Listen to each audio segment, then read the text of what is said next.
everybody, I'm back. Miss Riri is back. I was gone for a minute, but now I'm back with the jump off. I had some technical difficulties with YouTube and uploading and stuff last week, and I got frustrated and I was like this close to giving up. But instead of giving up, I decided to take a woosah, take a break, eat some snacks, drink some water, regroup. So I didn't do any reviews last week except for Pretty Little Mamas. But after much needed rest and regrouping and re-strategizing, I'm back. I did have to change the name of my YouTube page. Dropped one E off the Riri, which technically there's two E's in my government name anyway, but my mom spells Riri, R-E-R-E. See, I knew that's where I went wrong. That old page had a juju on it because it hadn't been anointed by Renee, aka Mama Riri. So anyway, I'm back. I'm also back with the snack reviews. Look, y'all, the flesh is weak.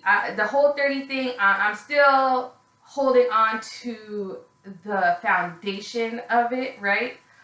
Still trying to make healthy decisions, especially because I'm going on vacation next month. Beyonce is next Saturday for me, so I should be feeling and looking my best, but I am back to the snacks. Sorry, not sorry. So this week what I've been snacking on, and I didn't bring the container out with me because it's ice cream and I didn't want it to melt because I'm going to be uploading several videos tonight. But this week I've been snacking on, my nephew and I realized that Rite Aid, also formerly known as Thrifty's, was having a sale on ice cream. Typically I avoid Rite Aid because my loser ex-boyfriend used to work there, and 8 years later he still works there slinging ice cream cones. So I try not to go there that much because for somehow, some way, the nigga pops up at every single Rite Aid that I go to. It could be 5 miles from my house, the one by my house, doesn't matter. I usually see him like once a year. So anyway, I digress. That has nothing to do with anything. I just hate him. They were having that sale on ice cream. Every once in a while, you can catch them on a sale. 2 cartons for $5, 2 for $7, something like that. So we went and got a couple of tubs of ice cream against my better judgment, because if it's here, I have to eat it. My boyfriend might help me put some work in, but he's not here that much. He travels for work a lot. So, it's just up to me and my nephew. And so the flavor this week that I'm really loving is Rite Aid brand cotton candy flavored ice cream. Before you judge, okay, it is delicious. First of all, it looks like unicorn milk made it, right? It's hot pink, hot blue, it's really pretty, and it's really good. And I'm not a huge ice cream person. I like cold, sweet delicacies, right? But I'm more like icy treats, like usually non-dairy. Not because I have anything against dairy, but just because that's just my preference. So usually I like frozen yogurt, which I guess is dairy still, but it's still lighter in flavor. Or here in California, there's a lot of like Mexican dessert shops that have like paletas and stuff like that. So I usually stick to those kinds of things. Is that popular nationally, or is that just like a California thing? Because I know I've heard people say before, like, oh, I never knew Mexican food was a big deal until I came to California. And I was just like, it's not a big deal in other places, because Mexican cuisine is a staple in my life. But again, I'm going off topic here. So I will put the link to Rite Aid. I'm pretty sure it's a national chain, and the ice cream flavor in the description of this video. As a side note, I'm not paid by these companies to do these reviews on snacks, guys. I just truly love snacks, and I want to put you guys on to some of the good snacks that I get. So, of course, it's a little on the unhealthy side, but I love it. And like I said, I was wallowing in my issues with YouTube last week, so when I do that, I like to eat. So, again, Rite Aid cotton candy ice cream, put it in a cone, change your life, thank me later. So moving on, this week I'm going to start the reviews off with Married to Medicine. The episode was okay. We'll get right into it, and you guys let me know what you think. So, the episode starts off with Heavenly at home. She is sitting with Alora. Alora's doing homework, and Alora is just turning into the cutest little girl. And I love the name Alora because I had a childhood friend growing up whose name was Alora. So I'm already biased and like her a lot. And Daddy Damon, I'm only referring to this man as Daddy because that's what Heavenly calls him, and I think it's ridiculous. So Daddy Damon walks in, and Heavenly fills him in on all the drama that happened in the previous episode with the leather and lace party. And she tells Daddy Damon that Mariah implied that she knows for a fact that he's cheating on her, or has cheated at any rate. And I'm going to go out on a limb here and say, while Damon may or may not be cheating on Heavenly, I do think that Mariah has some kind of incriminating evidence, because she did threaten the fact that she had receipts. And I personally wouldn't threaten that I had receipts if I didn't have any, because somebody might call you out on the fact that you may or may not have receipts. And his reaction was the saddest thing. Like, this man, I don't know. I'm so torn about this situation. He was just like, well, why would she say that? I've never done nothing to Mariah. I've never been mean to her. And I low-key wanted to cry. I was like, yeah, Mariah, why are you being mean to Daddy Damon? He didn't do nothing to you. But Heavenly told him, and I 100% agree with this, you're collateral damage. She's saying bad things about you because she knows that there's not much she can say about me that I'm going to care about. But, you know, Mariah does know that everybody knows that Heavenly's soft spot is her husband. So if Mariah was trying to get her in the gut, she did a good job there. So, you know, we move on to Contessa, and she's at home cooking. La la la, you know, cooking, talking to her husband, seems like a normal evening. And then just out of nowhere, mid-sentence, she stops. And you see her turn around and quickly pick her daughter up and start beating her chest. And I automatically recognized that the little girl was choking, because in the healthcare realm, we're taught when children choke, you flip them over, you hit them in the back twice, and you do what they call the clean sweep. You stick your finger in and try to sweep whatever is in their mouth out. And it seemed, I mean, I'm sure as a parent, it seemed like 100 hours to her, but just as a viewer, it seemed like she was choking forever. I was like, oh my God, is she okay? And it just reminded me of my nephew, because he's constantly overstuffing his mouth with food, and we're always telling him, you know, you're going to choke, you're going to choke. And this is just a reminder that kids love to stuff their mouths with food, and that's exactly what she did, and she choked. But Dr. Mommy Contessa was to the rescue. So she got the food out of her mouth, and the little girl went right back to stuffing her mouth at the dinner table. Even Contessa's husband was like, she just choked. It's like, you know, kids, they don't learn. But Contessa, she brings up the fact at dinner that her father is sick. She goes into the fact that he didn't really raise her a whole lot. He had his own demons with addiction, and he wasn't in the home a lot. And Contessa missed out on having a father figure in him.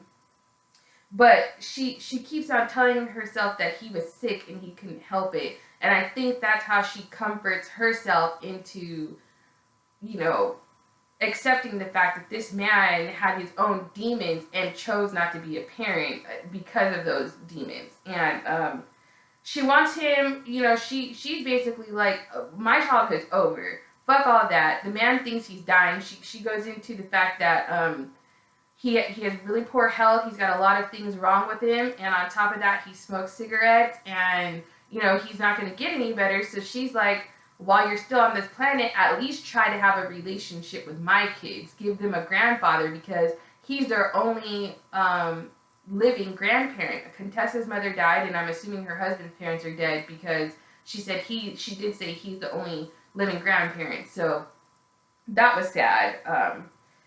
The next scene is Quad out to lunch with Selena Johnson and another lady named Rashawn. They're her partners or co-hosts on the Sister Circle, and they're kikiing and having a good time. And Selena Johnson asked Quad, you know, do you feel like you can open up to your other group of friends, you know, the doctors and the doctors' wives, the way that you open up to us? And she says, honestly, no, I don't, because I feel judged. And I don't blame her. I mean, that group of women, pardon me, I have an eyelash. That group of women, with the exception of Jackie and sometimes Simone, depending on how Simone is feeling, they are judgmental, especially Toya. I wouldn't tell Toya about my last fucking, you know, bowel, like I wouldn't confide anything in Toya, because Toya does come back and throw things in people's faces the minute she gets an opportunity to. I'm not sure why they all consider Toya such a good friend to begin with, because I don't think she's a good friend, but I'll get into that a bit later. But she goes on to say that nobody's really tried to contact her since the whole news article came out about Dr. G and this mistress lady, or I wouldn't call her a mistress, this woman he was, gallivanting around with at that hotel.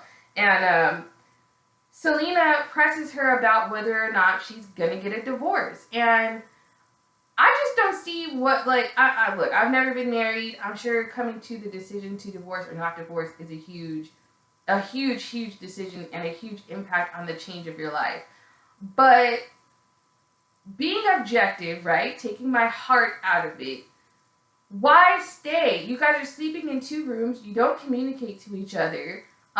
It's almost like they're both staying at this point to torture each other and to feeling, sorry for one or the other. And it's just like, you're both miserable. You've been miserable for 2 years at this point. Quad, you're not gonna give that man a child. So I honestly don't know why one of them hasn't thrown the flag in. But again, I've never been married. So maybe somebody can drop down in the comments and, let me know, like, Cherie, you're wrong, but that's just me. I just don't see why they're prolonging the situation. And she does say she's not over the hotel situation. I think that Quad and Greg had strategically played out to each other how they wanted that situation to come across, which is what was presented to us at the last reunion. I think once that article came out, it blew the lid off both of them. I think Quad knew Greg did shit with that woman in the hotel, and they both decided to spin it at the reunion to not make him look bad and not make her look like a fool. But once this woman put out the article, it was like, well, shit, now you got me out here really looking stupid because I was at that reunion defending your dumb ass. And I think Quad believes this girl because the girl said that Greg had a small penis. And I think Quad was like, that's the moment when she knew. She's not lying, because I think she knows Greg has a small penis. And that was, the blood on the carpet, so to speak. That was the incriminating evidence. But I'm just being petty. So let's move on. Toya meets with a party planner because she's planning a birthday. She has these stupid birthday parties every year. And she wants to have her birthday this year, her party, to be a congratulations party for her husband's promotion. I think it's a stupid idea. Not stupid that she wants to honor her husband, but just stupid because it just seemed like such a reach. It just seems like doing so much. Like, take this fool to dinner, put it on him one time, bust it wide open for him, and call it a night. But, whatever. As a side note, her hair install in this scene, I guess it's a weave, but it looked like a weave from 1990. Like, if you think about those episodes of Martin, how Pam's hair used to look, how the weave started up here, and you can see where the track started because there was a hump, and then the fake hair, the extensions came out. That's exactly what Toya's hair looked like. It was a flashback to the 90s. And I just feel her, Contessa, Heavenly, Simone's hair has improved, Jackie looks well put together, and Mariah looks pretty good. But Contessa, Toya's hair is a hit or miss. Sometimes her hair looks really good, and other times, like this scene, it looks fucked up. And what's the third one? Toya, Heavenly, and Contessa. Contessa can't get it right, y'all. Her confessional hair. How is your wig dry? It is fake hair. You literally have the ability to wash it and moisturize it without actually putting yourself in the shower, which for me is half the battle. I be neglecting this mop on my head because I don't feel like fucking washing it and doing all the shit that it takes to maintain it. That shit, you take it off and maintain it. Plus, you're a doctor and you're on a nationally syndicated TV show. I know you have the money. Contessa, you are in Atlanta. Heavenly, you are in Atlanta. Toya, sometimes you're in Atlanta. The Bonner Brothers hair show is there every year. If you niggas don't go find Derek J or whoever, somebody down there to do one of your hair, I'm so sick of it. It's season after season. Their style, their looks just look terrible. Whew, I don't went on the scene. I don't went on a tangent, you guys. But at any rate, Toya's party planning scene was a boring filling scene. We don't need to get into all that. But Simone pulls up to Cecil's house. You know, she's still not giving him none. And I understand why. You know, women, we're emotional. You can't just fuck us over and make us feel terrible about ourselves, and then when you get over it, want us to bust it wide open. It doesn't really work like that. And I think part of her is punishing him too, which I think he deserves. But she brings over a picture of herself to hang in his room because she wants him to have wet dreams. And when she said that, I almost regurgitated my lunch. Like, how's that for a wet dream? It was disgusting. But this picture is her in like a professional outfit. And call me crazy, but when I think wet dream and sexy, I'm not thinking of a woman in like a dress with her hands crossed and posing. Like, it looked ridiculous. Like, it was a nice picture of her, but not to give nobody any kind of wet dream. It was just gross, but it looked like, not gross, but it looked like it belonged on her LinkedIn profile, or like, you know, those magazines that come out to you from your healthcare insurance that tell you all the doctors that are in your network. Seemed like a photo from that, not for your husband's room. But she says that she wants to feel loved by Cecil before she starts to have sex with him again. And, you know, Cecil, he feels they don't really need to keep seeing this therapist, but clearly you do, you know. Sorry, it popped up on my screen. Clearly you do. You know, you guys are not in sync when it comes to sex and things like that with each other. You really want to, you're really hot for it, Cecil, and she's really not. So that would imply to me that you may need to slow down and stay with the therapist. But they proceed to start arguing about whether or not they need to see the therapist still, which is indicative of the fact that you probably still need to see the therapist.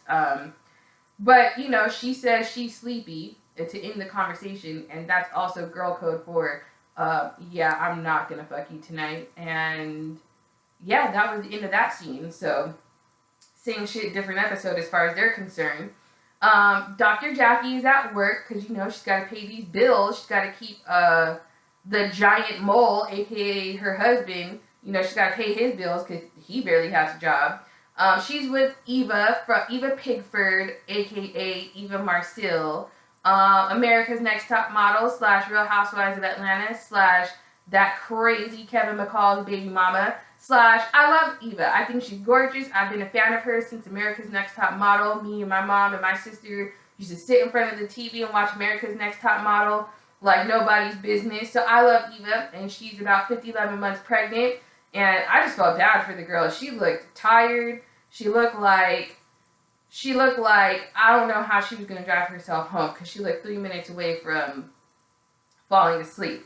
And she's ready to be induced. She's uncomfortable. And Jackie recommends that she have sex. And Eva says she doesn't know because she can't remember the last time she was able to see her vagina from around her belly.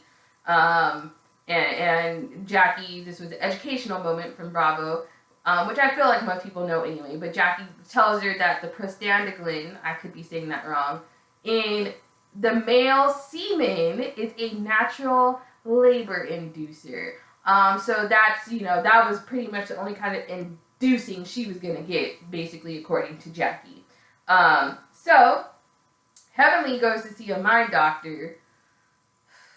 And I don't know about you guys, but this whole spiritual renewal that she's doing every season, I'm fucking over it. Like, Heavenly, you're a hot fucking mess. Own that shit. It's fine. Like, we accept you for who you are. You just need to accept yourself for it and own it. Daddy ain't gonna leave you. It's been decades. I'm sure you're probably better now than you were back in the day. So, you know, just own that shit. It is what it is. But she's out to see some new mind doctor. And, you know, black people will do any old thing to just not go see a licensed psychologist. Instead of going to see a doctor that could maybe prescribe medication should she need it, or even just has a license to, you know, develop a care plan about how you can be, you know, less combative, she goes to see this mind doctor that comes out in this, he comes out to see her in this suit that looked like, you know, Eddie Kane from the 5 Heartbeats. I mean, the guy looked like a fucking fraud, but,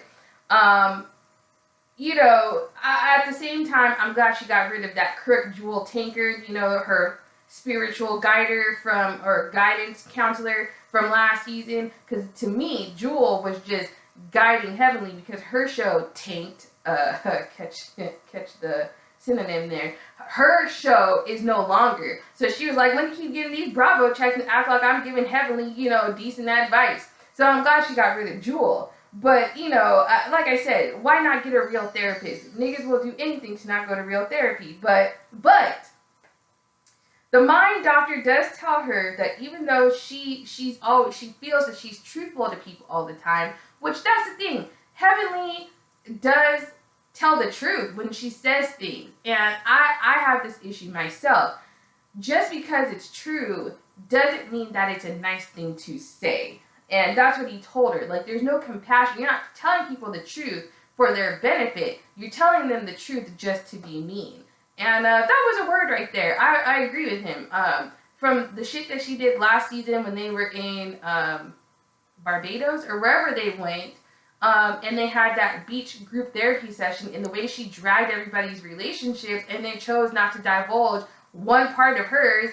Yeah, you're kind of mean. That's mean. That you were telling them the truth about their marriages, but not only did you not divulge anything about your marriage to be as vulnerable as they were being at that moment, you were exposing the worst possible parts of their marriage, and it was just mean. So I agreed with that, but he showed her a picture of her, like he was showing her pictures of herself and different faces she was making and things like that, because he said he Googled her to find out information about her. And when he showed her a picture of her family, she admits that she has everything she ever wanted. Her life has turned out a lot better than she ever imagined it to be. So she doesn't know why she's so mean and why she's so angry all the time. And I think that maybe, Eddie Kane / the mind doctor is onto something with her. So he may or may not be a licensed therapist, but he seems to be intuitive, at least to Heavenly, so stick with it, I guess. We'll see. Simone and Heavenly arrived at Toya's party space early to make sure everything's set up right, and I know she paid a party planner to set this shit up, and I mean, my nephew's birthday parties look just as good. Like, my sister could have done that for her. Like, it didn't look like nothing special to me. It was an empty space that they filled up with a bunch of heart balloons and a couple of bar tops, like how maybe I'm in the wrong business. Maybe I need a party plan and charge rich people thousands of dollars to serve cheese whiz and crackers. I don't know. I just thought, they could have done more. But the theme of the party is, medical themed because Eugene's a doctor, and Toya and her husband Eugene are getting married. And Toya lets Eugene know she's almost pretty sure that Quad won't be there, and she's disappointed, and Eugene's old dumbass, he's just such a dork. Like, have you seen the way he chuckles? Like, he's a fucking dork, and I think Toya has grown to love him, but I think it takes a special kind of woman to fall in love with Dr. Eugene, because he's just a big, round dork, and he still has no idea what this party is going to be to honor him. So, Dr. Metcalf, Scott, Contessa's, and see, Heavenly don't fuck me up. It's so hard for me to call this woman by her right name and not call her Contessa because, first of all, it runs off the tongue so eloquently. But second, Heavenly refused to call this woman Contessa last season. And Contessa, to me, just sounds better because you have to emphasize the cunt in Tessa too much for my liking. So, anyway, her husband arrives. He shows up, and he shows up without Contessa. He says that her dad's flight, he flew into town, it got delayed, and by the time he landed, he wasn't feeling well, so she's going to stay at home with her dad. But he showed up, and he's repping for the Metcalf fam. And Daddy Damon arrives, and he's in his usual garb of scrubs, and Simone says, which I was thinking, she took the words right out of my mouth, that, it wasn't really a costume party for him because he wears scrubs everywhere. But at the same time, the man's an ER doctor. They're on call constantly. So if you stay ready, you ain't got to get ready, Simone. Mariah shows up, immediately throws shade at Heavenly and her greasy view. And I'm just bored. I'm bored of the Heavenly Mariah drama. So back at the party, Toya finally lets everybody know that she's arriving, and everybody does the, like, when her and Eugene walk in, everyone's like, surprise! And Toya's like standing there looking awkward. Eugene's looking awkward because still at this point he has no idea the party's for him. And then they're all like, surprise, Eugene! And the niggas still look confused, like, why is this a surprise for me? And Toya's like, you know, he didn't get it, you know, but Toya's like, you know, the party's for you, babe, you know, and they should have rehearsed or something, I don't know, but he didn't get it, and neither did I. Eugene was confused as to why the party was for him, and I was like, same, Dr. Eugene, I don't know why either. But Toya asked Scott, Dr. Metcalf, Contessa's husband, where Contessa's at, and he tells her, the same thing, you know, her dad's in town and he's sick and this, that, and the other, so she's not coming. And Toya gets upset that Contessa didn't call and tell her that, which, could she have called and told her? Sure, she probably should have, but she didn't. Toya, get over it. Like, it is what it is. You know, who cares? You know, this isn't even your party. This is for Eugene. So, like, why does anybody care? But, Mariah was sitting to the side, enjoying the party, kikiing, cackling with the girls, and Heavenly greets her, to which she responds, I don't talk to dentists, I'm a doctor. And I just know with every fiber of my being that Mariah wishes that she went to medical school so she could say something like that to Heavenly. And she claims she was joking and proceeds to say hello. And in the confessional, Heavenly goes, she comments on how Mariah had to talk to a dentist. She's like, you know, she don't talk to dentists right now, but that bitch had to talk to a dentist to get the front row of that teeth done. You know, she got 1, 2, 3, 4. That bitch done spent about $20,000 on them teeth. And I was like, yes, Heavenly with the read. You know, she kept it calm. She kept it cool at the party. But she went ahead and threw her little shade in the confessional. And that's what you do, Heavenly. Maybe Eddie Kane, a.k.a. Mind Doctor, is helping you out. So, Cecil gives, you know, over in the corner the guys are talking, and Cecil's giving an update on him and Simone, and, you know, they don't really get the whole situation, but honestly, it's not their business. Like, the way these people go around divulging the inner workings of their marriage, it's just strange to me.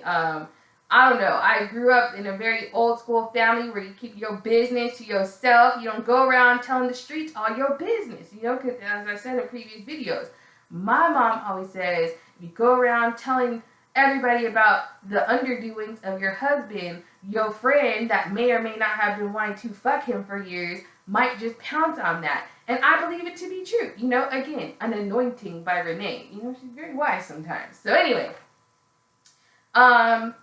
they all try to talk about how they can get Dr. G, Quad's husband, back into the circle. And, you know, the mole, a.k.a. Curtis, he says he sympathizes, you guys, I fucking died. He says he sympathizes with Dr. G because some things were said about him also last year that were not true. And this is in the confessional, so Jackie's sitting next to him.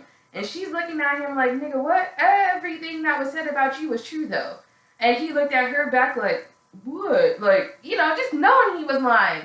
And she was just like, nothing. She didn't say nothing because Jackie's so classy. She's a better bitch than me because I would be like, Curtis, Mole, why are you lying? Like, this is not about you. We've moved past it. I don't want to bring up old shit. So let's just graze right over that. You know, but Jackie's a lot classier than I am. So good for you, Jackie. But the girls all sit around and talk about or judge Quad for not being there. And Jackie makes the point that until it happens to one of them, you don't know how you're going to react. And I think we can all attest at some point when we've had issues in our relationships and stuff. So there's two kinds of women. There's a kind of woman a woman that's going to immediately run to her girlfriends and want to talk it all out. And then there's women that are just like, no, I don't want to be around anybody. I want to be alone. I don't feel like telling the same fucking story over and over again. Getting unsolicited advice from you all. No, I'm straight. I don't want to talk about it. And that's where Quad's at right now. And I just really wish that they would respect it. And if anybody knows, it's Jackie. And Jackie said in previous episodes, if the women would not have found out last year the way that they did, she wouldn't have talked about it with anyone either. And I believe that because Jackie's a very private person. But over to the side, someone in a nurse's outfit is talking to Daddy Damon. And Heavenly was looking with the glares of Jesus, at this woman, or I should say Lucifer, and went right over, as any woman should have, and was like, oh, okay, why are you talking to my husband? And I was like, yes, Heavenly, do that, okay, because Mariah's at this party. You don't need her spreading no more shit around, so that was smart. But she swiftly went over to inquire on the situation. And so Toya gets up to give a stupid speech, and that's how you know these shows are like fake, because I can't tell you how many birthday parties, events, and things like that I've been to. Rarely have I been to a social gathering where someone gets up and gives a speech at a birthday party. Like, it just doesn't happen. But anyways, she takes this moment on the microphone to throw shade at Contessa and Quad for not showing up. But Scott, he stepped up for his wife. I was like, go off, Scott. Scott, go off. Because Scott has always come off to me as this little timid man. He doesn't say much.